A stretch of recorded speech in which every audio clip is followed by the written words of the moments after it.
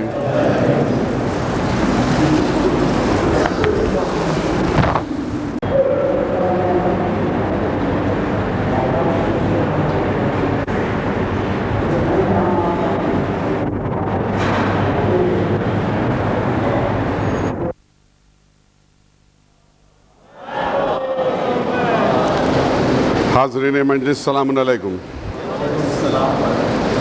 آپ حضرات سے خواہش ہے سورہ فاتحہ پڑھیں ان تمام مومنین کے لیے جو کل تک ہمارے درمیان موجود تھے لیکن آج نہیں ہیں۔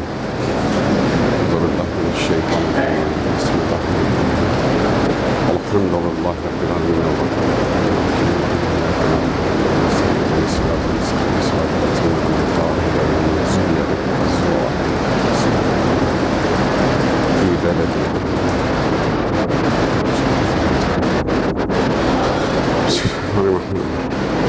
اعوذ باللہ من الشیطان اللعین الرجیم، بسم اللہ الرحمن الرحیم۔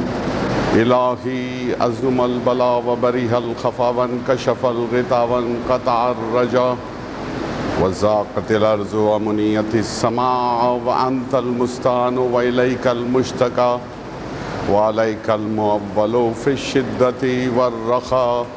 اللہم صل علی محمد وآل محمد اولی الامر الذین فرضت علینا طاعتہم وعرفتنا بذالک منزلتہم ففرج عنا بحقہم فرجا عاجلا قریبا کلمح البصر او هو اقرب یا محمد یا علی یا محمد اکفیانی فإنکما کافیایا وانصرانی فإنکما ناصرایا یا مولانا یا صاحب العصر والزمان۔ الغوث الغوث الغوث ادرکنی ادرکنی ادرکنی الساعة الساعة الساعة العجل العجل العجل یا ارحم الراحمین بحق محمد وآلہ الطاہرین۔ صلوات۔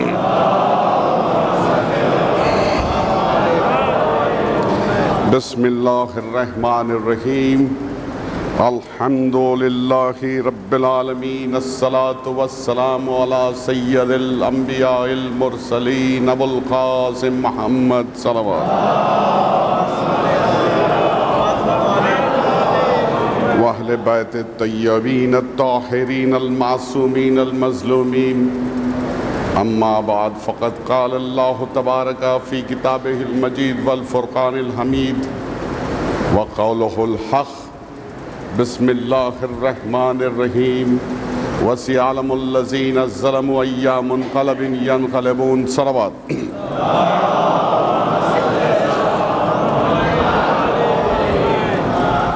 حاضرین مجلس، ارشاد رب العزت ہے ان قریب ظلم کرنے والے جان لیں گے کہ وہ کس کروٹ پلٹائے جاتے ہیں۔ اللہ کو ظلم کرنے والے پسند نہیں ہیں، اللہ ظلم کرنے والوں کو دوست نہیں رکھتا ہے، اور یہ بات مصدقہ ہے جس میں کسی قسم کا کوئی شک نہیں کہ اللہ کافروں کی دعا مستجاب نہیں کرتا، اللہ کافروں کی دعا نہیں سنتا۔ لیکن کافر وہ دعا جو مظلوم کے حق میں کرے اور ظالم کے لیے بد دعا کرے، اللہ اسے ضرور قبول کرتا ہے۔ اس کی دلیل ہے زیارت وارثہ۔ لعن اللہ امتن قتلت کا، لعن اللہ امتن ظلمت کا، لعن اللہ امتن سمیت بذالک فرضیت بہ۔ وہ قوم جس نے قتل کیا امام حسین کو، اللہ کی اس پر لعنت ہے۔ جو لعنت جو سنا اور چپ رہا، تو سن کے چپ رہنے والوں میں دنیا کے ہر مذہب کے ماننے والے آتے ہیں، ہر قوم کے لوگ ہیں، عیسائی ہیں، یہودی ہیں، ہندو ہیں، سکھ ہیں، ہر قوم ہے سنتی ہے امام حسین کا ذکر، اور یہ بات طے ہے کہ دنیا کی ہر قوم مذمت کرتی ہے ظالم کی، اور حسین کو مانتی ہے دنیا آج۔ ہے نا. آپ دیکھ لیجئے کہ ہندوستان میں مہاتما گاندھی نے، پنڈت جواہر لال نہرو نے اور جتنے سربراہان مملکت گزرے ہیں، انہوں نے سب نے حسین کی بڑی عزت کی ہے، ظالم کو برا بلا کہا ہے. تو ظلم کے خلاف آواز اٹھانا، ظلم کے خلاف احتجاج کرنا انسان کا فطری عمل ہے. مہاتما گاندھی سے امام حسین کا کوئی تعلق نہیں، کوئی رشتہ نہیں تھا. جارج برنارڈ شاہ سے امام حسین کا کوئی رشتہ نہیں تھا. ان کی قوم سے حسین کا کوئی مطلب نہیں، لیکن پھر بھی انہوں نے ظالم کی مذمت کی، برائی کی اور حسین کی مدح میں قصیدے کہے. تو ظلم کرنے والے اللہ کو پسند نہیں ہوتے. لا یحب اللہ الظالمون، اللہ ظلم کرنے والوں کو دوست نہیں رکھتا. سوال یہ پیدا ہوتا ہے کہ انسان ظلم کیوں کرتا ہے یا انسان ظالم کیوں بن جاتا ہے؟ تو انسان، اللہ نے انسان کو جو نعمتیں عطا کی ہیں، جو نعمتیں اللہ نے انسان کو دی ہیں، اگر انسان ان نعمتوں کا ناجائز استعمال شروع کر دے تو انسان اپنے اوپر ظلم کرنے لگتا ہے. سب سے پہلا ظلم اپنے نفس پہ ہوا، پھر رفتہ رفتہ اس کو ظلم کرنے کی اپنے نفس کے اوپر عادت بنی، اور جب ظلم کرنے کی اپنے ہی نفس پہ عادت بن گئی تو اس نے دوسروں پر ظلم ڈھانا شروع کیا. مثال دوں تو بات میرے بھائیوں کے سمجھ میں آئے. اللہ نے مجھے دولت دی، دولت ایک نعمت ہے. اب اس دولت سے اگر میں کسی کو قتل کروا دوں پیسے دے کر، کسی کا گھر اجڑوا دوں، کسی کو پٹوا دوں، کسی کو گالیاں دلوا دوں، تو میں نے اپنی اس اللہ کی دی ہوئی نعمت کا ناجائز استعمال کیا. اور جب میں نے نعمت کا ناجائز استعمال کیا تو میں نے ظلم کیا. تو اللہ کی دی ہوئی نعمتوں کا انسان جب ناجائز استعمال شروع کر دیتا ہے تو انسان رفتہ رفتہ ظالم بن جاتا ہے.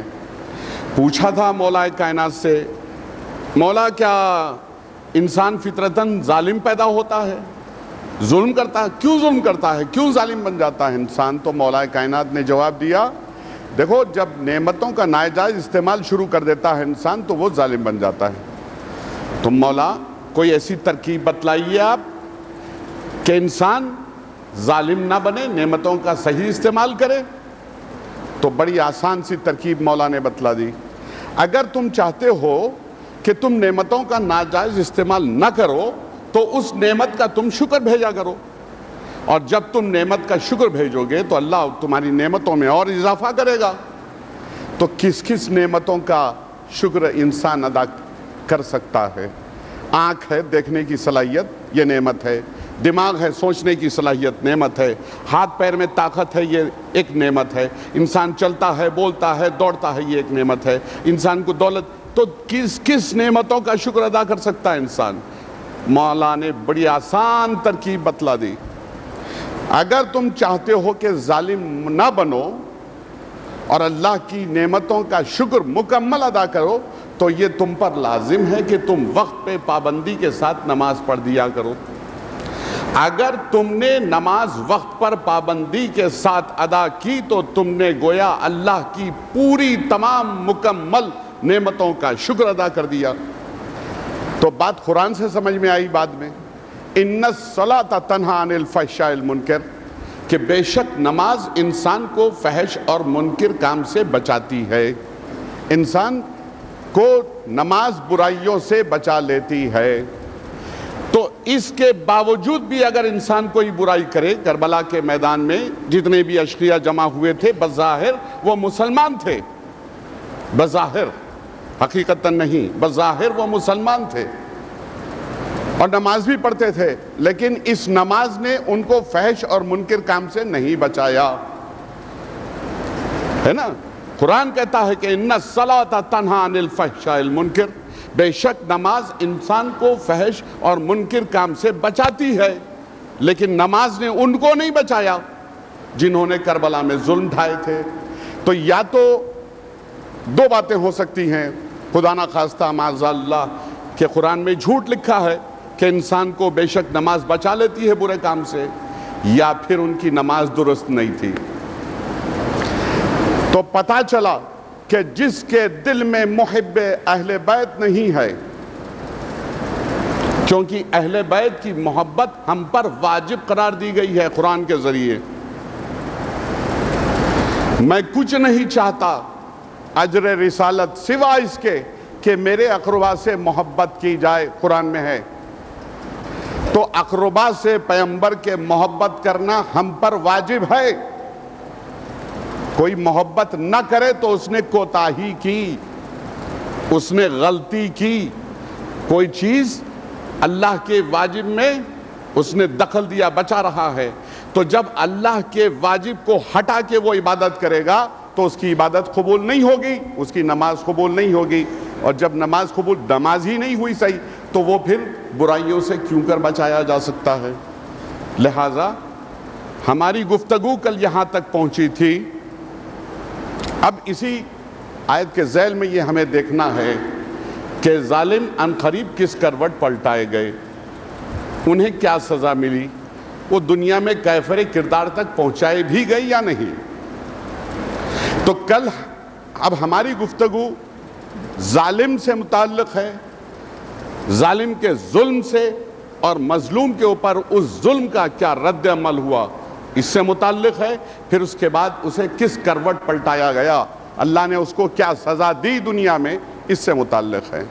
کل ہماری گفتگو یہاں تک پہنچی تھی کہ ایک شقی جب اس وقت جبکہ جناب مختار ابن عبید ثقفی کی حکومت کافی مضبوط اور مستحکم ہو گئی تھی اور گرفتاریاں شروع ہو رہی تھیں، تو ایک دن کسی مخبر نے آ کر خولی ابن یزید ازبہی کے مکان اور پتے کا ٹھکانہ بتایا کہ حضور یہ خولی ابن ازبہی کربلا کا بڑا سرغنہ یہ فلانے جگہ پہ چھپا ہوا ہے۔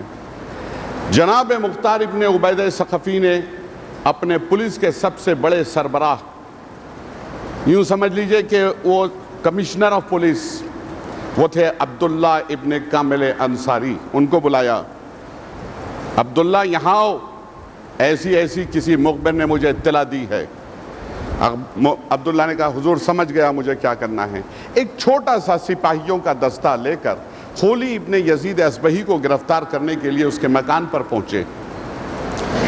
اس کی دو بیویاں تھیں، خولی ابن یزید ازبہی کی دو بیویاں تھیں، ایک شام کی رہنے والی تھی، سیریا ڈیمسکس کی رہنے والی، اور ایک کوفے کی رہنے والی تھی۔ اتفاقاً جو کوفے کی بیوی تھی وہ مومنہ تھی، اور جو شام کی رہنے والی بیوی تھی وہ یزید ابن معاویہ کو اپنا خلیفہ برحق سمجھتی تھی، دشمن اہل بیت تھی۔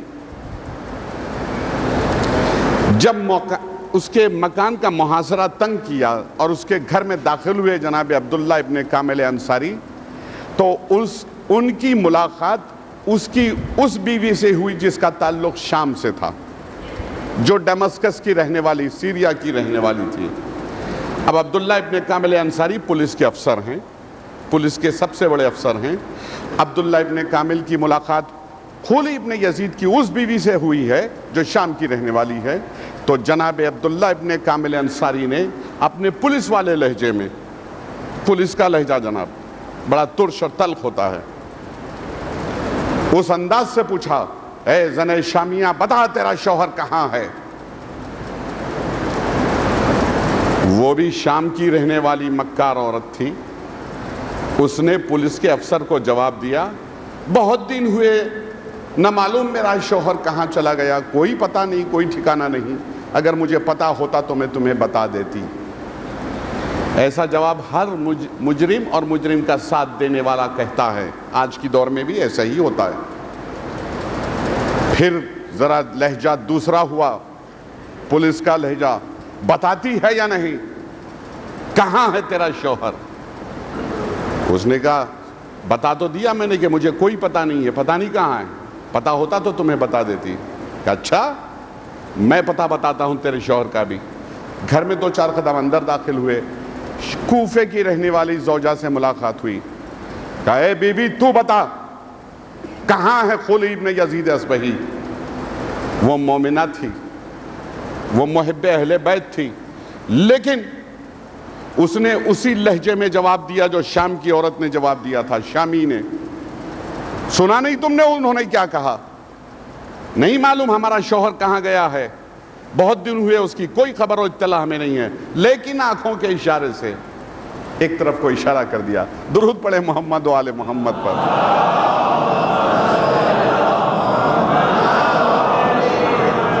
ان قریب ظلم کرنے والے جان لیں گے کہ وہ کس کروٹ پلٹائے جاتے ہیں. کوفے والی بی بی نے انداز تو وہی اپنایا, جواب بھی وہی دیا, لیکن ایک طرف سے آنکھوں کے اشارے سے بدلا دیا ایک طرف کو. جناب عبداللہ ابن کامل انصاری نے اپنے سپاہیوں کو حکم دیا اس طرف تلاشی لی جائے. تمام مکان کی پوری تلاشی کئی بار لی جا چکی, بہت تلاشی لی گئی, لیکن خلی ابن یزید اصبہی کا کہیں پتہ نہیں چلا. پورا مکان تلاش کیا گیا. اب ذرا غصہ بڑھا غصہ. کہا کوفے والی بی بی سے عبداللہ ابن کامل نے, وہی پولیس کا لہجہ کہ جس کے لہجے میں خوف ہو, دہشت ہو, آدمی گھبرا کے سچ بتا دیتا ہے. وقت ضائع کرتی ہے ہمارا, بتاتی نہیں خلی کہاں ہے.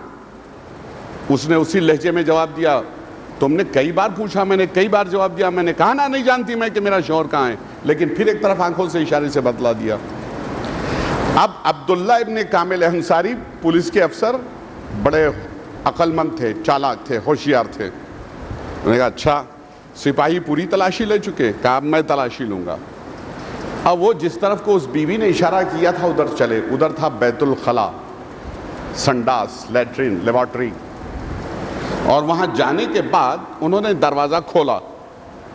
اب جو اندر دیکھا تو حضور اتنا فضلہ پڑا ہوا ہے, اتنا ڈھیر.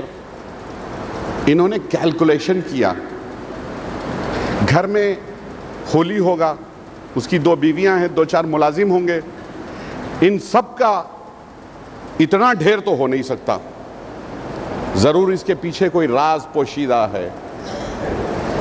تو اب وہ واپس لوٹ کے دالان میں آئے, ادھر ادھر تلاش کیا. دالان میں وہ نیزہ جو خلی ابن یزید اصبہی کبھی کربلا کے میدان لے گیا تھا, وہ ایک کنارے کو کھڑا تھا, اس کو اپنے ہاتھ میں لیا. ہاتھ میں لینے کے بعد اس فضلے میں نیزہ پیوست کیا, چبھایا انہوں نے. ظاہر ہے انسان ہاتھ تو لگا سکے گا نہیں اس میں. اب جیسے ہی نیزہ پیوست کیا گیا انہوں نے اٹھایا تو اس میں سے ایک ٹوکرا اٹھا, کھجور کی ٹہنیوں سے بنا ہوا ٹوکرا, باسکٹ جسے کہتے ہیں انگریزی میں, وہ اٹھا. یعنی یہ کہ خلی ابن یزید اصبہی نے اپنے آپ کو چھپانے کے لیے ٹوکرا اوڑھ لیا اور اپنے ملازمین سے کہا تھا کہ یہ پوری گندگی میرے اوپر ڈال دی جائے. حضور بات سمجھ میں آئی پیغمبر اسلام نے کیا پیشین گوئی کی تھی؟ اگر وہ جانوروں کے بل میں چھپ جائیں گے تب بھی مختار انہیں وہاں سے گھسیٹ نکالے گا. وہ موت کی تمنا کریں گے, موت کی دعا مانگیں گے, لیکن انہیں موت نہیں آنے دی جائے گی. ان کی سانسوں کو گنتی کا کر کے چھوڑ دے گا مختار. آج بات سمجھ میں آئی کہ وہ کہاں چھپا ہے. کل کا بڑا بھاری سردار, رئیس لشکر, پلاٹون کمانڈر, 2000 نیزہ چلانے والے سپاہیوں کا سردار علمدار, اور آج کہاں چھپا ہے. نکالا گیا اسے, نکل باہر. کہا کیا؟ تو کہا تجھے اس جرم میں گرفتار کیا جاتا ہے. کہا اچھا تو اب کیا کیجئے گا؟ کہا تجھے دربار میں لے چلنا ہے, امیر کوفہ کے پاس تجھے پیش کیا جائے گا. کہا اتنی مہلت مجھے دے دیجئے, اتنی اجازت دے دیجئے کہ میں کپڑے تبدیل کر لوں. ہرگز نہیں. عبداللہ نے کہا ناممکن ہے کہ تمہیں ایک لمحے کے لیے بھی میں اجازت دوں کہ کپڑے بدل لو, اسی طریقے سے گرفتار کر کے لے چلو. وہ گندگی, وہ تعفن, وہ بدبو, اور اس کو رسیوں میں جکڑ کے دربار میں پیش کیا گیا.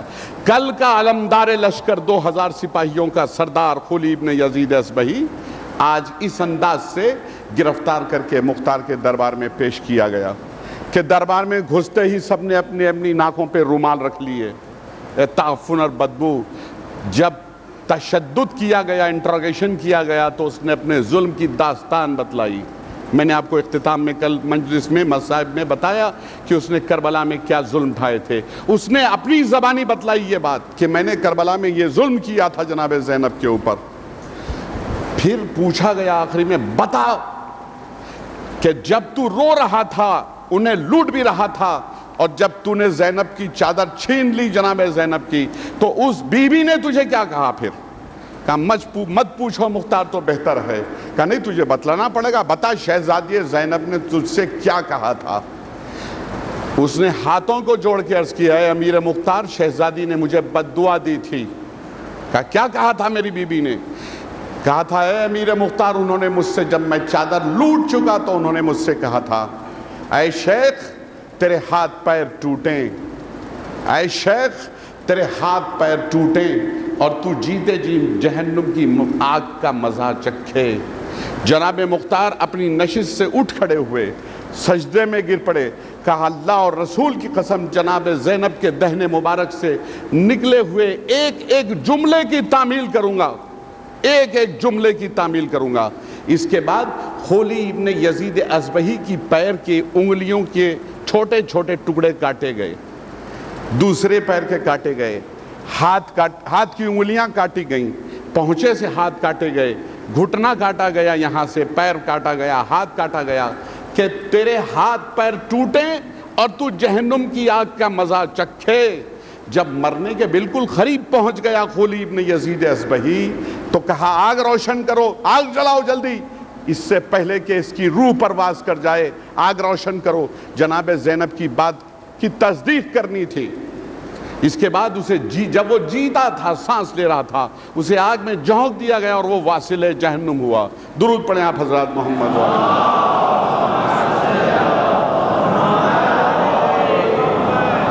دیکھیے حضور, درود پڑھنا محمد آل محمد پر ایک بہترین اور آسان سی عبادت ہے, اور اس عبادت میں کوتاہی مجھ جیسے پولیس والے سے برداشت نہیں ہو سکتی. تو اب آپ بآواز بلند صلوات بھیجیے, جیسا کہ صلوات بھیجیے گا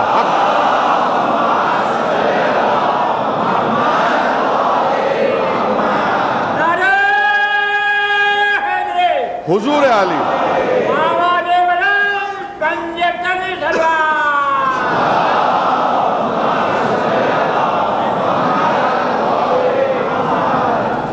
حضور علی جس نے جناب زینب کو خوش کیا, جسے جناب زینب نے دعائیں دی ہوں, ان کا ذکر آ جائے, اس کا کارنامہ آ جائے, اور اتنے مومنین صلوات بھیجیں, اور اس کی آواز امام زمانہ تک نہ پہنچے, تو پھر ہماری صلوات کس کام کی؟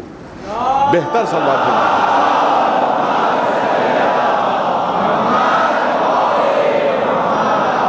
ہے نا, امام زمانہ کو پتہ چلنا چاہیے کہ ان کے چاہنے والے یہاں بیٹھے ہیں.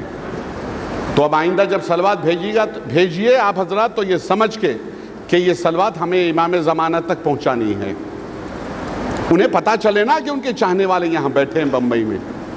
تو حضور کل ہماری گفتگو یہاں پہ ختم ہوئی تھی, تو دنیا نے دیکھ لیا کہ جس نے ظلم کیے تھے کربلا کے میدان میں, اس کا کیسا عبرتناک انجام ہوا. کل ہماری گفتگو یہاں تک پہنچی تھی کہ جناب مختار ابن عبیدہ ثقفی کا خط لے کر معلم عمیر ابن عامر حمدانی مدینہ منورہ پہنچے, خط دیے. ایک خط ان کی بہن کے نام لکھا تھا جناب مختار نے, جن کا نام تھا صفیہ بنت عبیدہ ثقفی, اور دوسرا خط اپنے بہنوئی کے نام لکھا تھا, جن کا نام تھا عبداللہ ابن عمر. خلیفہ دویم کے صاحبزادے جناب عبداللہ, ان کی بہو تھی خلیفہ دویم کی صفیہ بنت عبیدہ ثقفی. اب ان کی بہن کا ذکر آیا ہے, عبیدہ ثقفی کی دختر کا ذکر آیا ہے, جناب مختار کے والد کا ذکر آیا ہے, تو دو جملے ان کی والد محترم کے بارے میں بھی سماعت فرما لیجئے, تاکہ بات سمجھنے میں آسانی ہو جائے, ہے نا, کہ پتہ چلے باپ کیسا تھا, تو پھر پتہ چلے اس کے بیٹے کا کیریکٹر کیسا تھا. عبید ثقفی ایک دن خلیفہ دویم نے اپنے دور میں مسجد نبوی میں بڑی دھواں دھار تقریر کی، جوشیلی، ایسی تقریر جو نوجوانوں میں جوش اور ولولہ پیدا کرتی ہے کہ دیکھو اس وقت ایران کی حکومت میں ایران کا بادشاہ مر چکا ہے اور افراتفری کا عالم ہے، ایران بہت خوبصورت ملک ہے، ایران زرخیز زمین والا علاقہ ہے، ایسے میں اس کے اوپر قبضہ کرنا چاہیے، حملہ کرنا چاہیے، ایران کو اپنی عملداری میں لے جانا چاہیے، وسعت دے دی جائے اپنی سلطنت کو، ایران پہ قبضہ کرنا چاہیے، ایران میں مسلمانوں کا پرچم لہرانا چاہیے۔ ہے تم میں کوئی نوجوان جو ماں کا دودھ پیا اٹھے، میں اسے ایک لشکر دے کر بھیجوں گا۔ بڑی دعوتیں کی اور دھواں دھار تقریر کی۔ ایک دن تقریر ہوتی رہی، دعوت ہوتی رہی، لیکن کوئی اٹھ کے جانے کے لیے تیار نہیں ہوا ایران پر حملہ کرنے کے لیے۔ ایران میں رستم، نام سنا نا، رستم، سہراب والا رستم، اس کا زمانہ تھا، وہ پہلوان وہاں موجود تھا۔ کانپ گئے دل مسلمانوں کے اور تقریر کر رہے ہیں، بہت بڑے سورما، تلوار کے دھنی، آپ حضرات مجھ سے بہتر واقف ہیں کہ کتنے بہادر تھے ہمارے خلیفہ دویم۔ ان کی دھواں دھار تقریر، جوشیلی تقریر، اور نوجوان سب سر جھکائے بیٹھے ہیں۔ ایک دن گزرا، دوسرا دن گزرا، دعوتیں ہوئی، خوب بریانی کھائی لوگوں نے، لیکن کوئی اٹھ کے کھڑا نہیں ہوا جانے کے لیے۔ تیسرا دن آیا اور خلیفہ دویم اب خجالت کی منزل تک پہنچ گئے تھے، شرمندہ ہو رہے تھے اپنے آپ میں۔ 3 دن سے میں تقریر کر رہا ہوں، کم وقت کوئی اٹھ کے کھڑا نہیں ہوتا، عجیب ہے مسلمان۔ اس منزل پہ پہنچ گیا تھا ان کا غصہ۔ جب دیکھا مختار کے بابا نے کہ خلیفہ دویم اس قدر پریشان اور پشیمان ہے اپنی تقریر پر، تو وہ اٹھ کے کھڑے ہوئے، اے امیر، میں جانے کے لیے تیار ہوں، اس کام کے لیے میں تیار ہوں، ایران پر میں حملہ کروں گا۔ آپ لوگوں نے دیکھا یہ کس کی آواز آئی؟ مجمع میں گھوم کے دیکھا، یہ تو عبید ثقفی کھڑے ہیں۔ کہا اگر یہ جانے کے لیے تیار ہے تو ہم بھی تیار ہیں، ہم بھی تیار ہیں۔ پورا مجمع مدینے کا کھڑا ہو گیا۔ اگر یہ علمداری میں اپنے لے کے چلنے کے لیے تیار ہیں، یہ ہمارے لشکر کے علمدار ہوں گے، تو ہم ان کے ساتھ جانے کے لیے تیار ہیں۔ درود پڑھے محمد والے محمد۔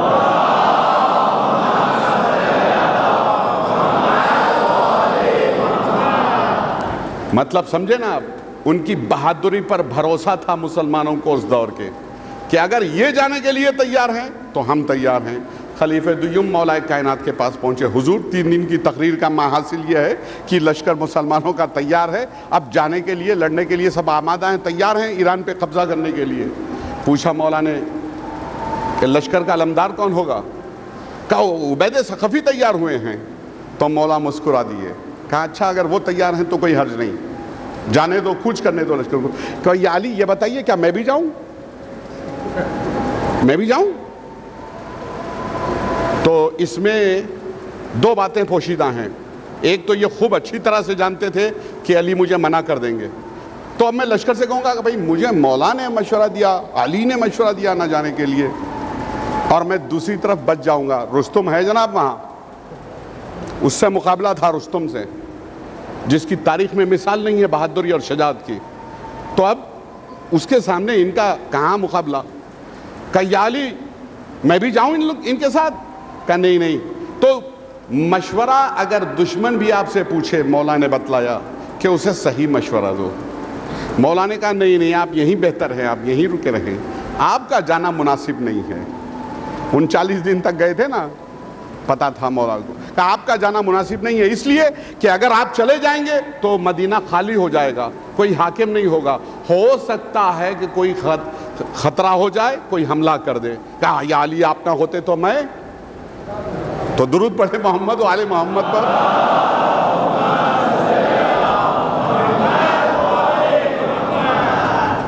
حضور درود ایسے پڑھیے کہ امام زمانہ تک آواز پہنچے۔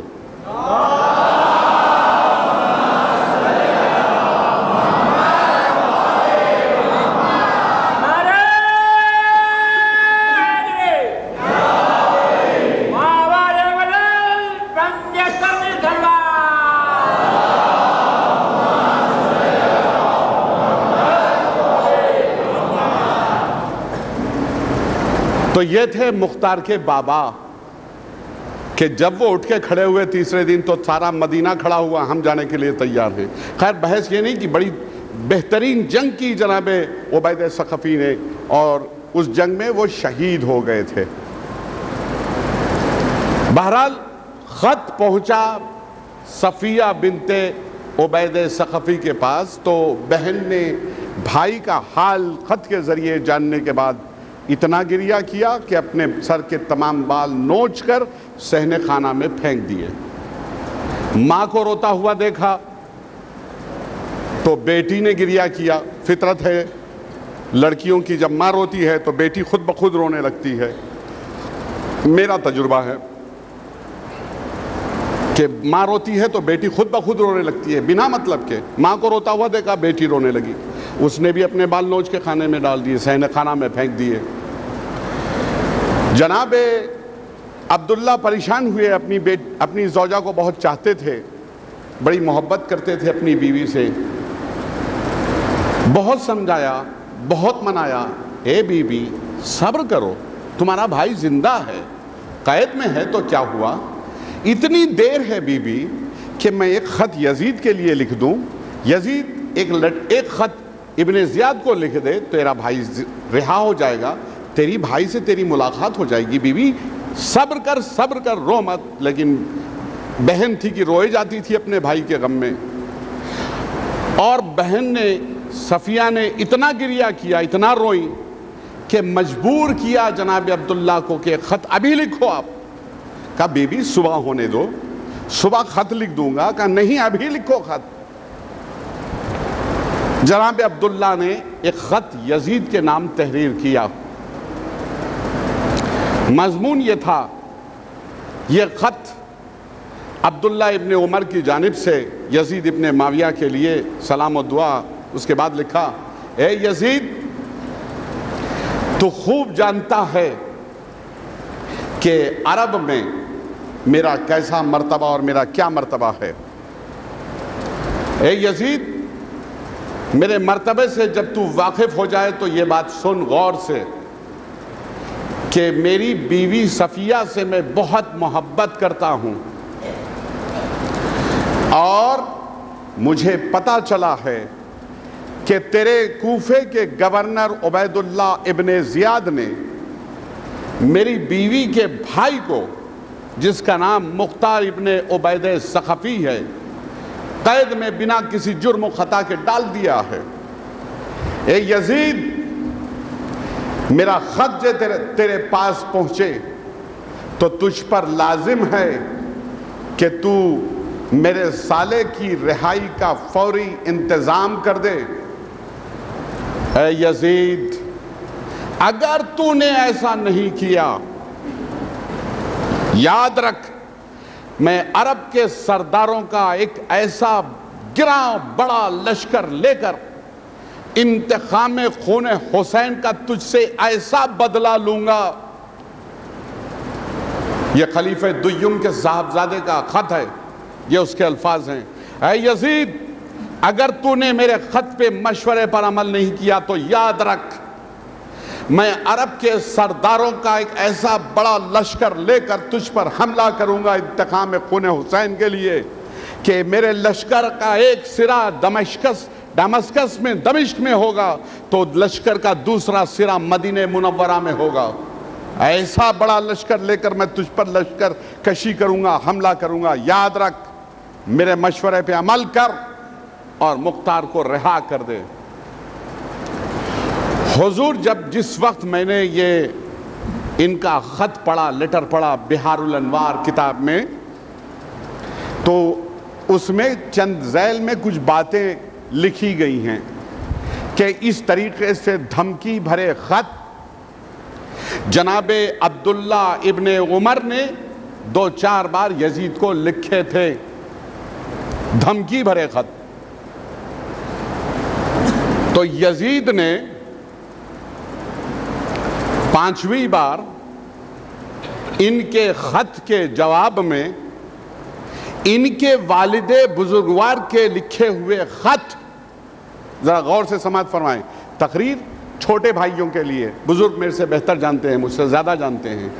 تو یزید نے جناب عبداللہ کے والد کے لکھے ہوئے خط جو یزید کے والد کو لکھے تھے، انہوں نے ان کی ڈپلیکیٹ کاپی بنوا کر عبداللہ ابن عمر کے پاس بھیج دی تھی. مسٹر، پہلے اپنے ابا حضور کے لکھے ہوئے خطوں کا مطالعہ کر لو جو میرے ابا کو انہوں نے لکھے تھے، پھر اس کے بعد تو مجھے دھمکی دینا.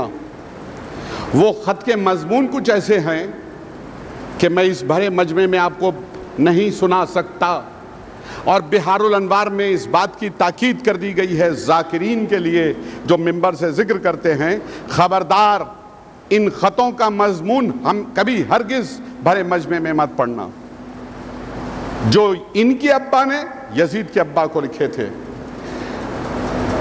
اگر آپ کو شوق ہے ان خطوں کے بارے میں، آپ کو جاننا چاہتے ہیں اگر آپ کچھ، تو بہار الانوار کی کتابیں پڑھیے گا.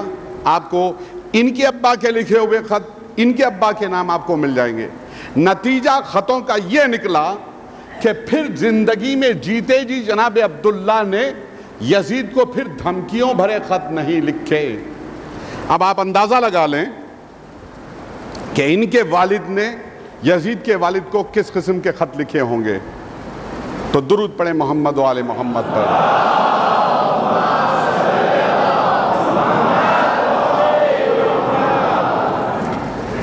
تو جناب علی خط لکھے گئے، خط لکھ دیا انہوں نے. اس کے بعد 2 سیاہ تھیلیاں کپڑے کی منگوائیں. ایک میں اپنی بیوی کے بال ڈالے، بند کی، اپنی مہر لگائی. ایک سیاہ تھیلی میں اپنی بیٹی کے بال ڈالے، بند کی، اس نے اپنی مہر لگا دی. خط میں لکھ دیا کہ دیکھ اے یزید، مختار کے غم میں میری بیوی نے اتنا گریہ کیا ہے کہ اپنے سر کے بال نوچ دیے ہیں. میں بطور ایویڈنس میری بیوی کے سر کے نوچے ہوئے بال تیرے پاس بھیج رہا ہوں اس تھیلی میں، اور اس سیاہ تھیلی میں میری بیٹی کے بال ہیں جو اپنی ماں کو روتا ہوا دیکھ کے اس نے بال اپنے سر کے نوچ لیے ہیں. فقط والسلام، اور اپنی مہر سیل لگا دی. کھانا رات کا تیار تھا، دسترخوان بچھایا جا چکا تھا. بہت اصرار کیا جناب عمیر ابن عامر حمدانی سے عبداللہ نے کہ حضور ناشتہ تیار ہے، رات کا کھانا تیار ہے، آپ نوش فرما لیں. تو وہ جو بچھا ہوا دسترخوان تھا اس پہ جو کھانا چنا گیا تھا اسے دیکھنے کے بعد جناب عمیر ابن عامر حمدانی کی آنکھوں میں آنسو چھلک آئے. اتنا اچھا کھانا میرے سامنے رکھا ہے، اللہ نے وہ وقت بھی لایا کہ میرے سامنے اتنی اچھی غذا رکھی ہے، میں وہ منظر بھی دیکھ کے آیا ہوں کہ مختار قید میں بند ہے اور اسے کھانے کے لیے کیا دیا جاتا ہے. 24 گھنٹے میں 1 پیالہ تیل پینے کے لیے دیا جاتا ہے. تو انہوں نے انکار کیا، میں ہرگز یہ غذا کھاؤں گا نہیں، میں نہیں کھا سکتا یہ غذا، میرے حلق سے نہیں اترے گی یہ غذا. بہرحال بہت سمجھایا گیا، منایا گیا، تو روکھی سوکھی انہوں نے کھائی. اس کے بعد کہا کہ لائیے وہ خط مجھے دے دیجئے. تو عبداللہ نے کہا کہ ہاں بھائی، آپ نے تو اپنا کام پورا کیا. اب اگر کوئی قاصد، بھائی اس زمانے میں post and telegraph department تو تھا نہیں کہ آپ گئے اور خط پوسٹ کر دیا اور وہ پہنچ جائے. اس زمانے میں قافلے جایا کرتے تھے ایک شہر کو دوسرے شہر، تو ان کے ساتھ خط بھی جاتے تھے. 3 مہینے 6 مہینے میں ایک خط پہنچتا تھا. قافلہ جا رہا ہے، اس میں تجارت والے ہیں، رشتہ داروں سے ملنے والے ہیں، دنیا بھر کے لوگ ہیں، ایک قافلے کی شکل میں گزرتے تھے. اور ان قافلوں پر اکثر قزاق اور ڈکیت، رہزن، ٹھگ، ڈاکے بھی ڈال دیتے تھے. قتل عام بھی ہو جاتا تھا، مار پٹائی بھی ہو جاتی تھی، سامان و اسباب بھی لوٹ لیے جاتے تھے. یہ کامن بات تھی اس زمانے میں. تو ایک قافلے میں جاتے تھے. کہا انہوں نے کہ جب کوئی قافلہ یہاں سے جائے گا تو میں یہ خط یزید کے پاس بھیج دوں گا. جناب عمیر ابن عامر حمدانی نے فوری کہا کوئی قافلہ جائے گا سے کیا مطلب آپ کا؟ اس کام کے لیے تو اللہ نے مجھے پیدا کیا ہے، میں آپ کا کام کرنے کے لیے تیار ہوں، میں آپ کا خط لے جانے کے لیے تیار ہوں، میں آپ کا قاصد بننے کے لیے تیار ہوں. کہا اچھا تو پھر کچھ دنوں تک آرام کر لو، اتنا لمبا راستہ، اتنا بڑا سفر تم اتنی جلدی ختم کر کے اتنے تیز رفتاری سے تم میرے پاس آئے ہو، چند دنوں تک آرام کر لو، کچھ دنوں آرام کر لو, جب آرام ہو جائے کچھ دنوں کے بعد میرا خط لے جانا, تم ہی لے جانا. کہا نہیں, میں